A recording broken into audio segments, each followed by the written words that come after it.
In this video, I'll guide you through how to import your video, detach its audio, and work with them separately on your timeline. This is really useful if you want to replace the original sound, do a voiceover, or tweak the audio without affecting the video itself. Let's start from the very beginning. First, you'll need to import your video into your editing project. Open your editing software and go to the main workspace where you can see your media library or project panel. Locate the video file on your computer, then bring it into the program.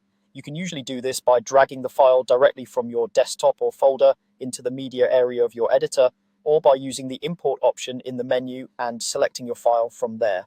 Once it appears in your media library, you're ready to move on. Now drag your video into the timeline. Click and hold the video in your media library, then drag it down into the main timeline area. Drop it onto the video track. You should now see your video clip sitting on the timeline ready to be edited. Most editors will automatically link the video and audio together when you do this, so for now they behave like a single clip. Next, you're going to separate the audio from the video. Right-click on the video layer in the timeline. In the menu that appears, look for an option called Detach Audio, or in some versions it might be called Extract Audio. Go ahead and select that. The wording can be slightly different depending on which version or editor you're using, but the idea is the same. You're telling the software to split the sound from the picture.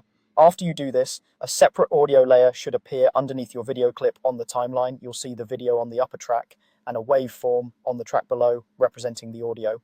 At this point, the audio is no longer locked to the video, which gives you a lot more control. From here, you can mute, delete, or edit the audio independently. If you just don't want to hear the original sound but still want to keep it in case you change your mind, look for the mute or disable option on the audio track. This usually looks like a little speaker icon you can click. If you're sure you don't need the original sound at all, you can simply select the audio layer and delete it from the timeline. If you plan to keep the audio but adjust it, you can now move it, cut it, or add effects without touching the video. This might mean lowering the volume, adding background music, or trimming parts of the audio that you don't want. And that's all there is to it. You've imported your video, detached the audio, and learned how to control each one separately on the timeline.